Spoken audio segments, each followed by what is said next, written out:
Hi HR Nation, welcome back to another episode of the HR Leaders Podcast, the show where we explore the future of work with industry experts and HR executives from the world's leading global brands. Today we have two guests on the show, something pretty new here. We're joined by Mike Ulrich and Patrick Wright, who are the co-directors of the Human Resource Competency Study. Welcome to the show. How are you both? Just doing great. Thanks for having us. Be honest, Patrick, have you read all those books behind you? Or are you just showing off? A few of them, most of them I have. So. Well, okay. I'd be lying if I said I wrote all of these as well. So people like send them into the office every day, and I'm like, oh man, that's just more pressure now to read every single book that comes in. We moved recently, so I had to shed most of the ones that just got sent to me like that. So yeah, it happens. Before we go any further, tell everyone a little more about yourselves personally and your journey to where we are now, and this partnership. I'll pick on you first, Mike. So I'm Mike Ulrich. I'm an assistant professor at Utah State University. I've been here at Utah State for 4 or 5 years. Before this, I was a proud Carolina Gamecock, somewhere over there in my background, where I did my PhD. Pat was one of my great mentors there. I came from a background, as some might be able to surmise, in HR. My family has a bit of a history in HR. I thought I was going to avoid it. I did my best to avoid it, but it turns out you can't always avoid your destiny. And so I started off in schooling doing a lot of work in statistics. I have an undergrad and master's degree in statistics, but realized I should quit fighting against it and embrace who I am as the son of HR. So I've had an interest and passion about organizations for a long time, going back into my childhood, understanding how organizations work, understanding how organizations behave.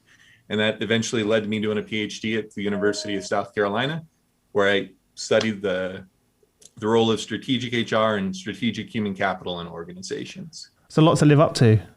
Yeah. No pressure. Yeah. Each generation should surpass their parents, and every now and then you need a generation that resets the bar so that the future generations can do well. That's a good perspective. That's a good answer. That's a good way to look at it as well. Oh, thanks for the intro, Patrick. Yeah. So, before I talk about myself, I will say that when Mike talks about his stats background, he's just an amazing guru with the statistics. So.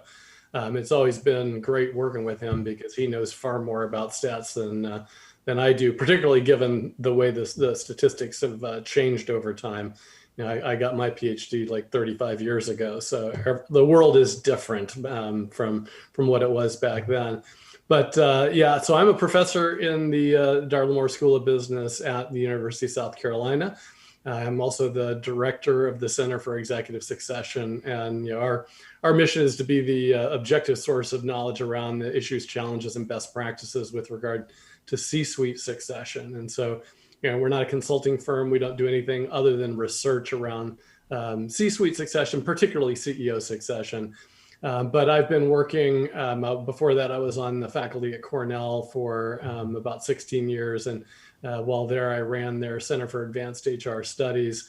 Got to build relationships with a number of chief HR officers during that time. It was during that time that I first met Dave, and so followed Dave's work over time. When I had the chance to work with Mike coming down to South Carolina, it was a real honor to be at South Carolina and to have Mike as a student that I got to work with. And Mike and I have worked well together the whole time. And so when Dave invited me to be part of this study, it was a huge honor and a lot of fun working with Mike because I knew that it'd be everything would be done well. It sounds like it was meant to be. as well. Perfect combination of skills, mindsets, and tell everyone a little bit more about the study though, the history. I just found out before the show that it launched them when I was born, so that was it. New news to me. But I can give a little bit of a context on that one. It's an old study. We've been around for about almost 30 something years now. Our first round of the study was 1987. It doesn't quite predate me, but it definitely goes before I was aware of what HR was or what people were. But the study has been going on since then. Every about 4 or 5 years, we launch a new round of the study. We do that because the role of HR is very rapidly changing. Going more frequent than that, we don't catch some of those changes. Less frequent than that, we're not catching what we need. So I think we've collected data over the 35 years of the study from 130,000 people, probably. I don't know the exact total. This last round of the study, we collected data from almost 30,000 people. We used multi-rater feedback, 360 feedback to get people information about the competencies of HR people, and also about, more recently, more about their organizations and about their departments. And that's part of the evolution we've seen in this study. I think the very first model of the HR competency study was a triangle, and it's evolved a lot from just focusing on a couple key skills, expanding the role of HR as the role of HR has changed.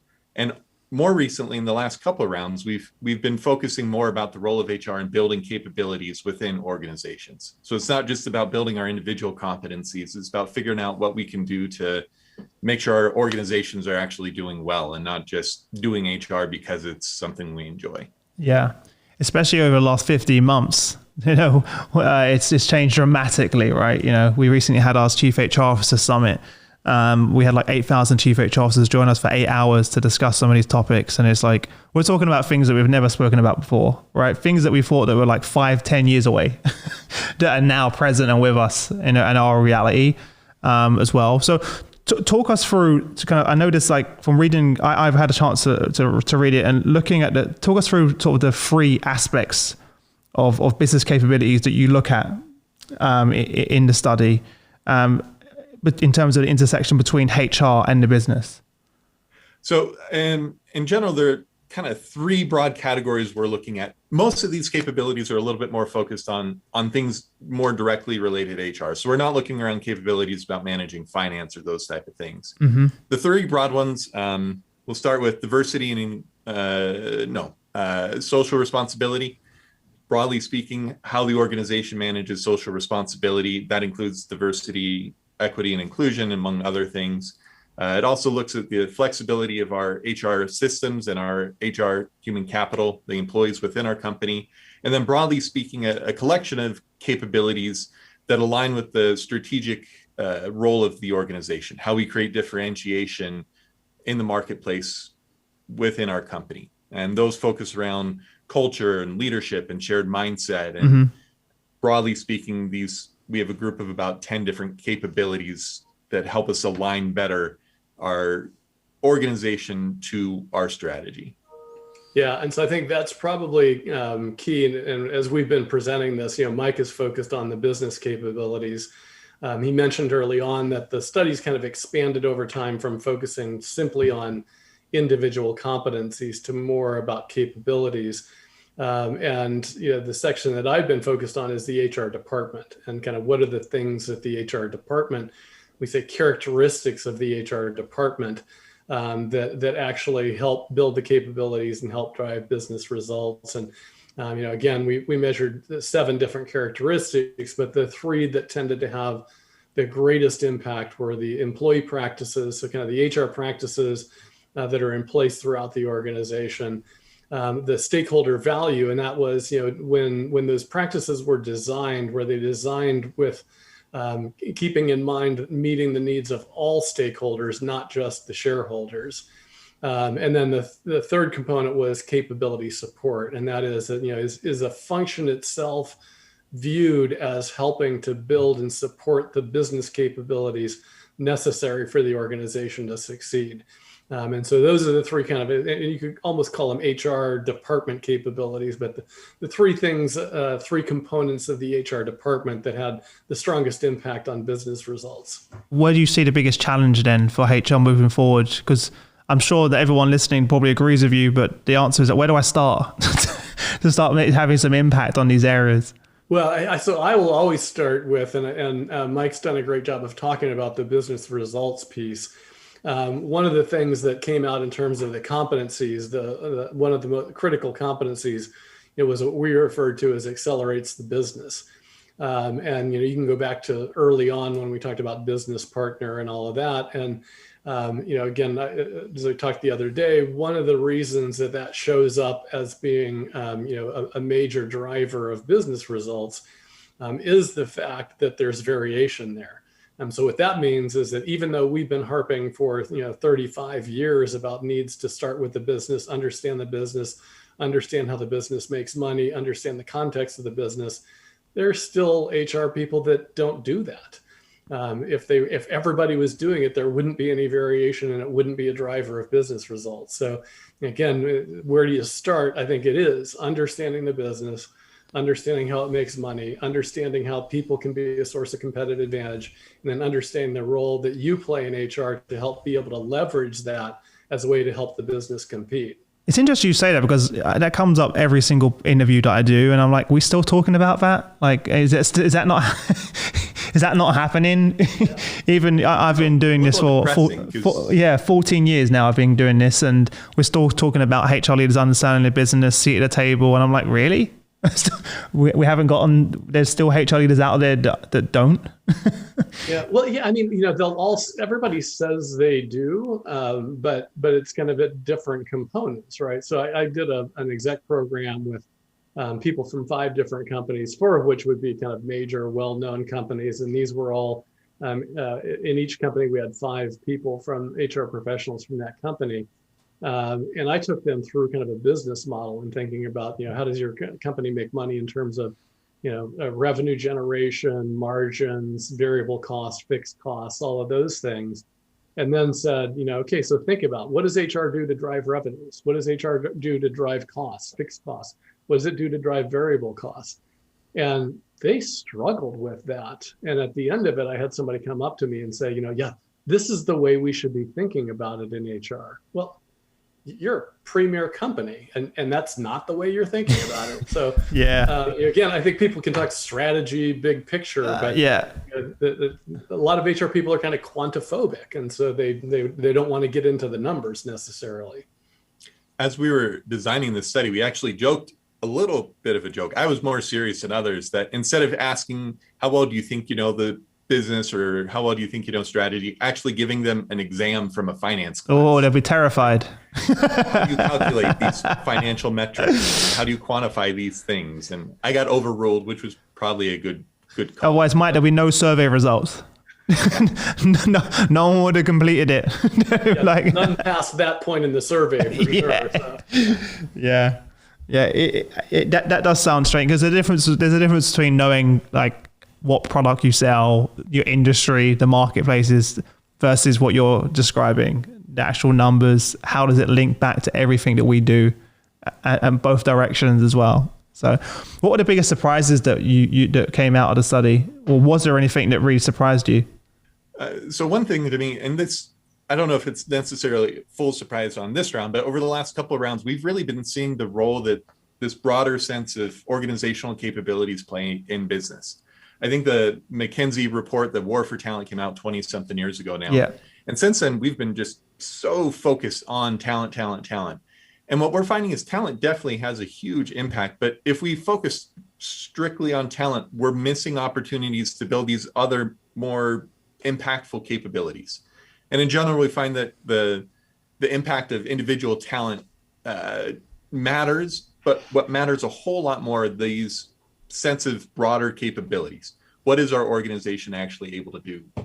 And those organizational capabilities have about a 10 times factor, 10x impact on business results and the individual talent. Now that may vary a little bit by industry, vary a little bit here and there, but in general, the collective nature of an organization is why organizations exist. If we aren't building a collective capability around talent, around leadership, around managing culture and those type of things, we're not necessarily doing things right.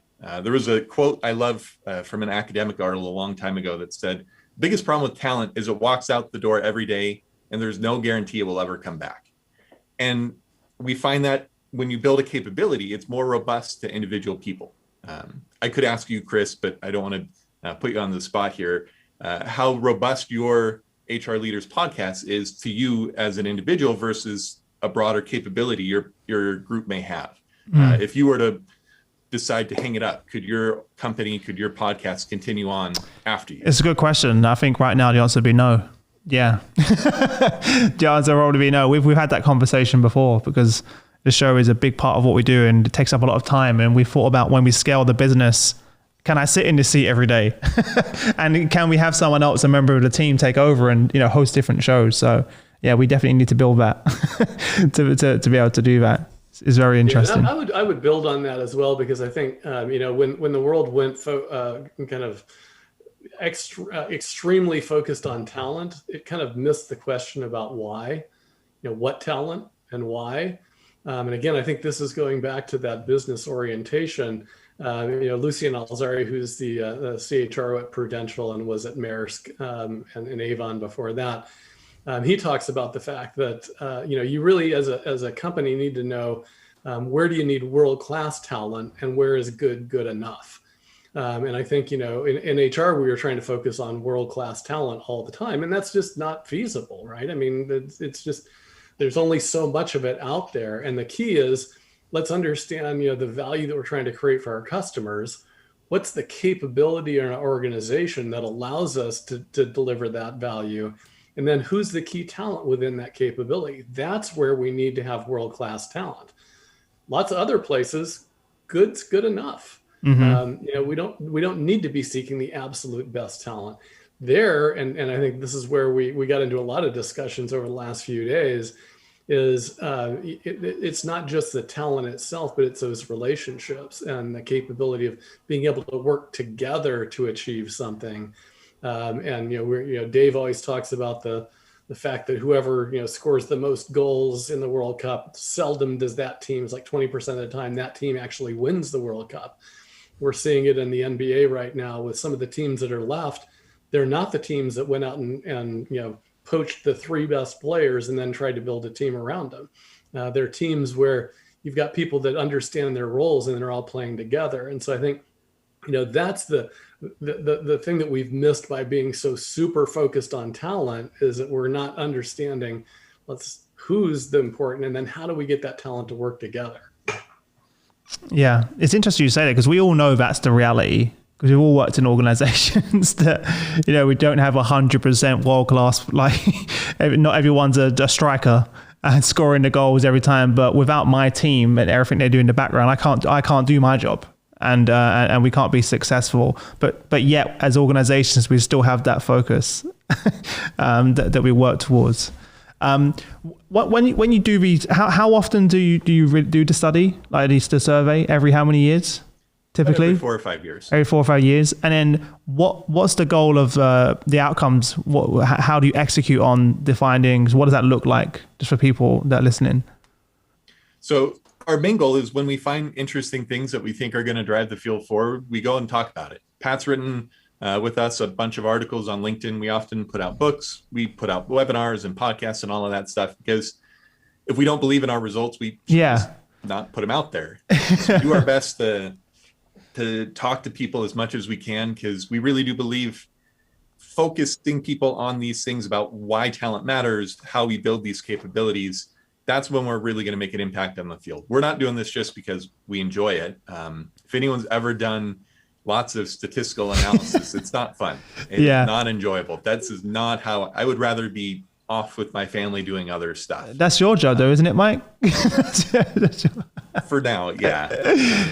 Yeah. But it's not because I enjoy that part of it. I enjoy it because we can have a huge impact on people when we go out and talk. When I teach my master's students here at Utah State, I'm training the next generation of our HR leaders, what they need to do to be that strategic partner who's not just an HR person. I'm helping train that generation, helping train other people in the field of how they can actually make differences in organizations, which ultimately has a huge impact on people. Yeah. I'm sure a common question you both must get is, how as a HR professional can I stand out in the business and add value? What's normally your response to that? Because I'm sure a lot of your students are asking that question, and that's a big question. It's a lot of components to that. But what advice do you give?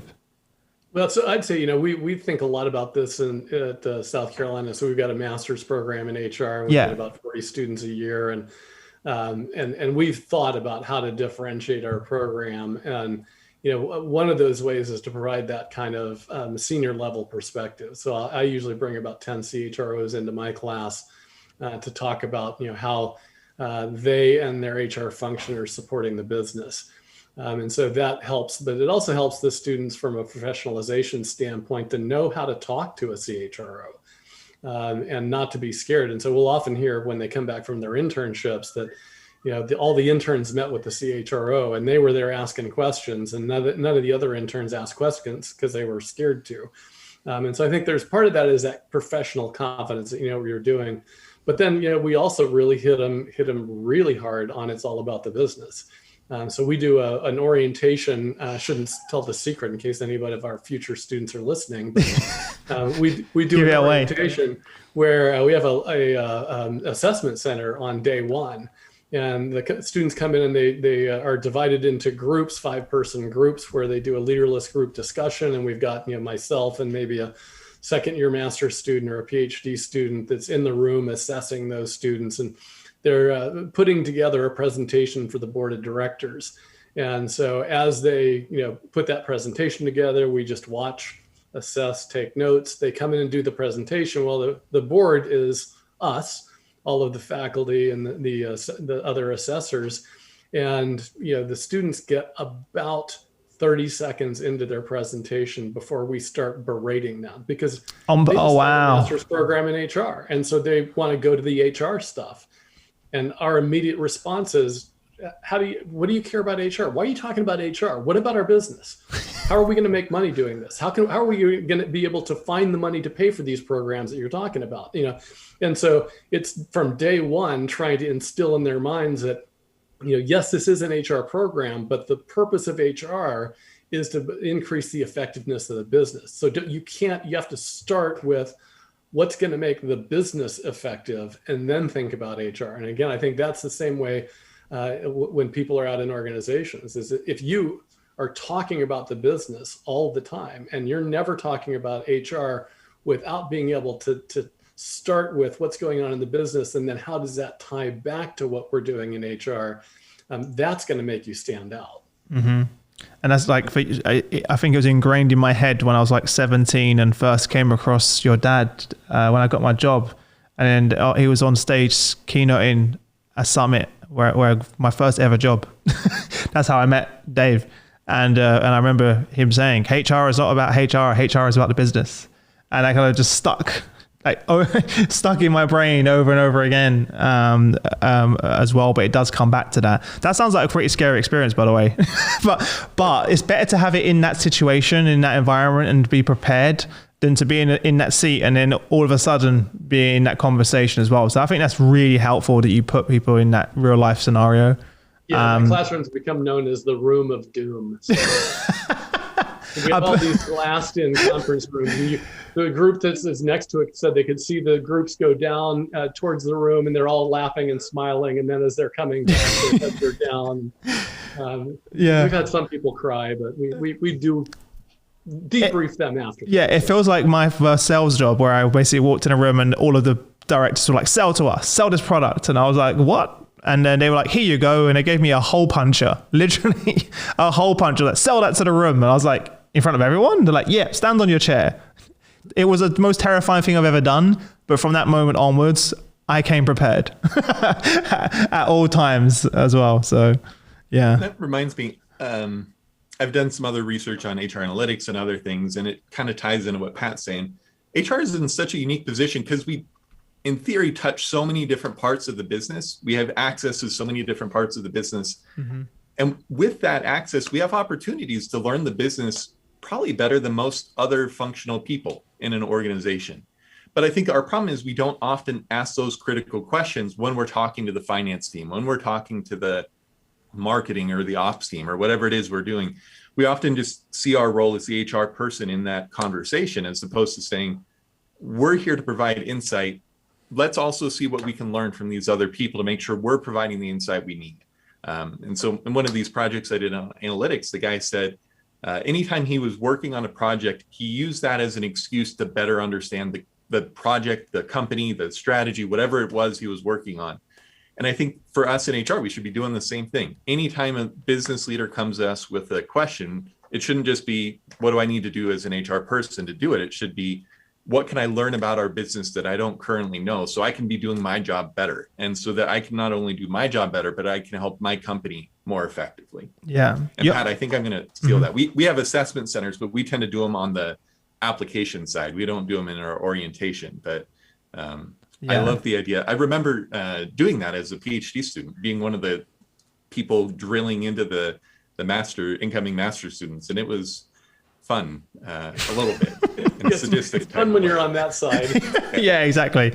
You are right though, because people always ask me, like, I grew up playing ice hockey and sports, and my friends are like, why do you work, what's HR? Like, Chris, why have you chosen to build this company called HR Leaders and do this? All my friends and family are like, it's such a left field turn for my career when I first started doing this.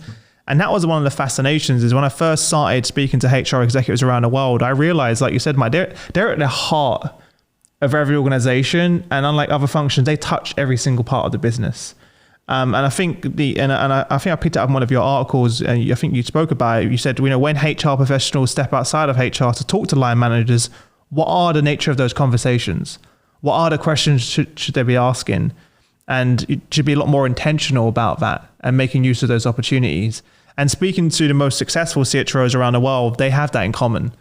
They make a conscious effort to build relationships throughout the organization and be involved in meetings that have nothing to do with HR. Like, just like, oh, we're doing a product strategy meeting. Can I get involved? Or, whatever it may be. And even spend time outside of the function and go work in sales for a few years, go and work in supply chain for a few years and across different parts of the world, and come back. And they're the most successful CHROs that I see out there that have taken the time to do that. Because talking about understanding a business, when you live and breathe it and you're in the role, you really understand the business, because you've had to pick up the phone and sell a product or deliver a product or whatever it may be. We as well. See the same thing when we when we send our NHR students out into the world to go do stuff. The ones who end up having the best careers are those companies talking about what to do with this, how to develop people. The best companies are the ones who force their rising leaders in HR to work in a lot of different functions, and not only working in a lot of different roles and responsibilities, but giving them some type of responsibility over a P&L statement. Yeah, forcing them to really think about the financials of what it is they're doing, and not just about the little narrow role we have in HR. And the companies that do that, and there are many, many dozens of them, those are the companies that we find do HR the best and that have the long-term success. They're building that capability and not just focusing on individual talent. Mm-hmm. You also go for it. Sorry. It tends to be more the anxiety of the HR people. So, back when I was at Cornell, we were doing a series of working groups around HR functional excellence. And so we're engaging all of the HR for HR people, and they were talking about the challenges they had in retaining HR talent. And at the time, what had happened is they had kind of outsourced a number of pieces of HR. And so if you think about that progression, there was like a missing couple of levels in HR where the younger folks couldn't see their path up because those things had disappeared from the organization.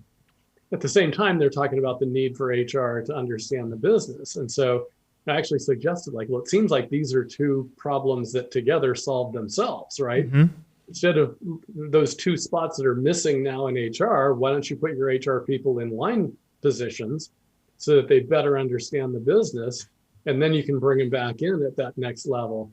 And the answer I got was, oh, they'd never do it. They would just, they'd be scared that they're going to fall behind their HR colleagues in this career progression. I'm like, yeah. No, they're going to leapfrog past 100%. They've actually done something in the business. So, so again, I think it was more anxiety about, either a fear that our people aren't good enough to take on a line role, or just the anxiety of, I don't really want to do that. I'm an HR person. Well, that's the best ways to lose talent. Because if you look at the large organization like a Unilever or a Shell, you see, wow, these HR executives have been here for 20 years. But they've been in 10 roles over those 20 years, and they've stayed with the organization because they feel challenged, they're stretched, they feel like they're progressing. So if you don't do that, you're going to lose them anyway. And only recently, Wendy Murphy is a good friend of mine. She's EMEA HR director of LinkedIn, and she's now global sales director of LinkedIn. And she's really enjoying it. I speak to her all the time. She's having a lot of fun, and she is actually going to transition back to that role soon.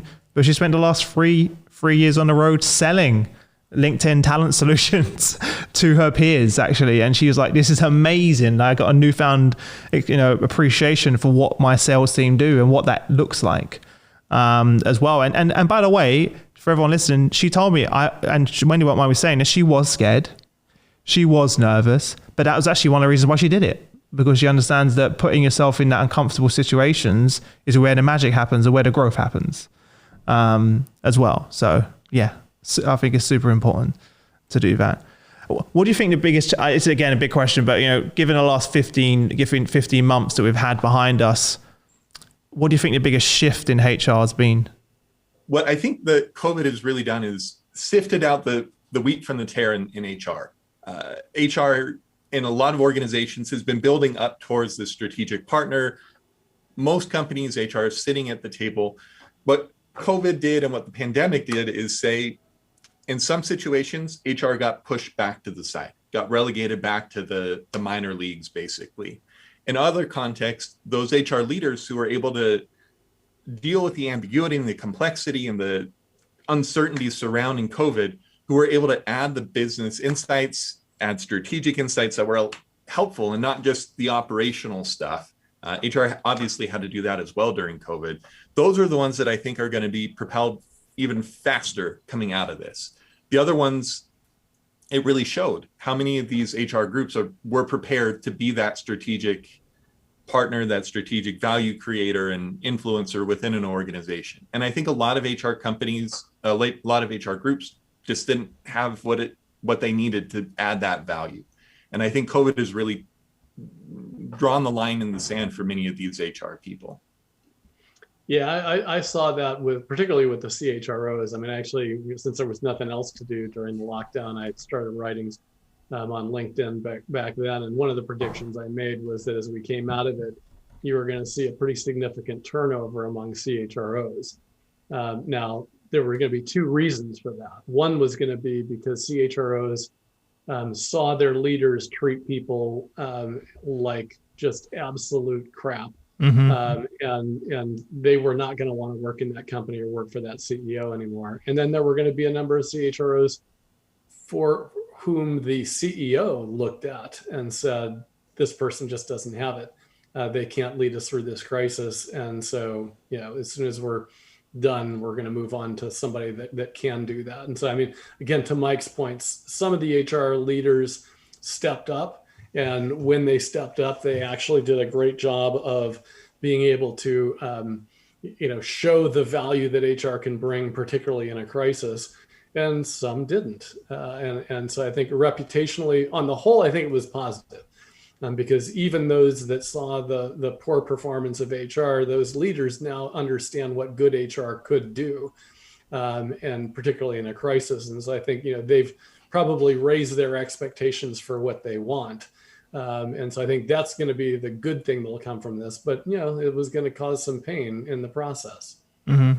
Yeah, I saw that amongst our community, a lot of resignations, and at the same time, a lot of leaders being let go, mainly at the CHRO level, and some of those decisions were very shocking. I was like, wow, and public in some cases as well. But I do think overall it's very positive, and I do think HR rose to the occasion, and kind of like similar to this with the CFO during the last financial crisis, HR kind of stepped up, and the business looked towards HR like, what do we do? And especially chatting with a lot of the people analytics teams as well. They've been working tirelessly throughout this to provide the analytics and the visibility for organizations. All of a sudden, people analytics has been pushed to the forefront, and it's not even people analytics, it's business analytics.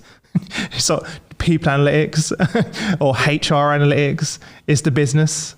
It's another one that frustrates me as well. It's like, wait a minute, to be able to do that. But it was really interesting to see that play out, because these are things that we've been talking about on our podcasts and at our events for years and years. And this was a time for HR leaders to shine. And it wasn't easy. And many of them are, suffering the consequences of that burnout and themselves personally. And so much is happening. But it's really exciting times. And we've really had an opportunity to kind of hit that reset button and reimagine the employee experience as well. I reinforce what Mike said, because I was talking about HR leaders in particular, but somebody was asking the other day, and I always say about how the role of HR has changed, or the CHROs, and I said when boards sneeze, the CHRO gets a cold. So you look at when boards were taking heat because of this excessive executive pay, and all of a sudden legislation started appearing, CHROs became this key resource for the comp and org committee. When we had these massive CEO succession failures, and boards started taking heat that they weren't doing their governance job, CHROs got called in to play a role in CEO succession. Then we saw Wells Fargo and Uber and Nike and these cultural issues, and now CHROs get called before the board. Mm-hmm. And so all of these past things have been things that have elevated the CHRO in terms of visibility and responsibility with the board. I think where COVID was different is it elevated the entire function. It wasn't just the CHRO. It was everyone in the function. Everyone. That had to be on board and doing things to help the organization manage through that crisis. Mm-hmm. I think the last panel we just did, I mentioned I did a webinar just before we joined, and that discussion was around hybrid. And it was like, should everyone go hybrid, right? Is it right for everyone and the organizations, and the challenges that they're facing with hybrid and what that means? Have you done any work around that yet? Looking at specifically hybrid itself and what that means for organizations? I'd love to hear your thoughts on it, at least. I'm sure you're thinking about it. Well, so we actually just put out this study around kind of how COVID impacted board meetings. And I think probably is somewhat true of what I've been hearing from CHROs as well, and that is that when we went to the work from home thing and living life by Zoom, everybody adapted and could kind of get by for a while, and in the short term it worked, but after a while it's like you miss some of those things. So board members talked about you miss the nonverbals.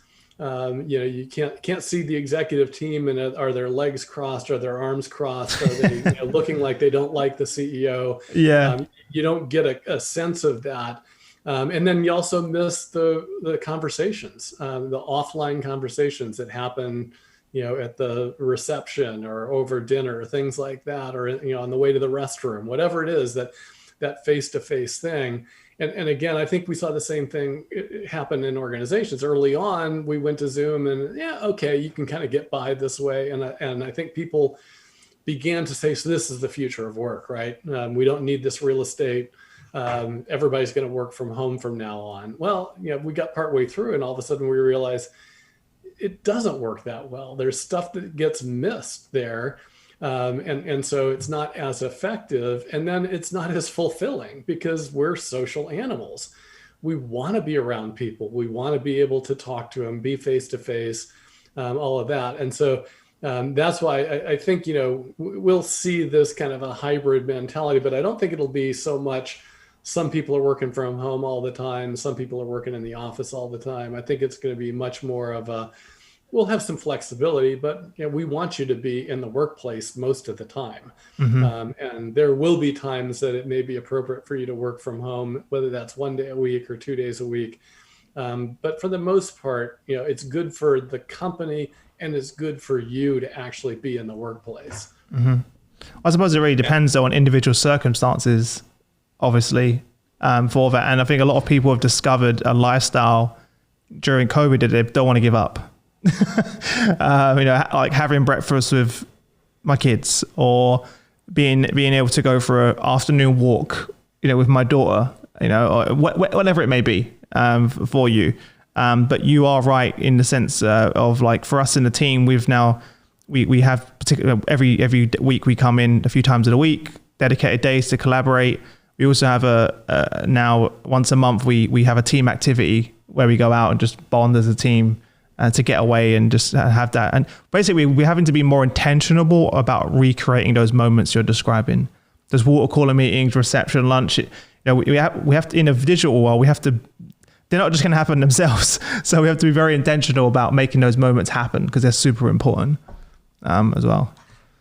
COVID was unique in that the whole world experienced it, but companies have been dealing with working from home and hybrid for a long time, either from a policy standpoint, or I know in the US we've had some natural disasters and people have been forced to vacate corporate offices for several months. But inevitably, people come back to the office because, like Pat said, there's value in being together. And so I think at the beginning of COVID, companies started swinging that pendulum probably way too far to the work from home, some out of necessity, some out of just reactionary. But I think we're going to see eventually a bit of a balance. I think having more flexibility is good so that people can enjoy time with their kids in the morning or whatever that may be for individuals. But we need to be working together in an office context. I think there's a lot of value in that.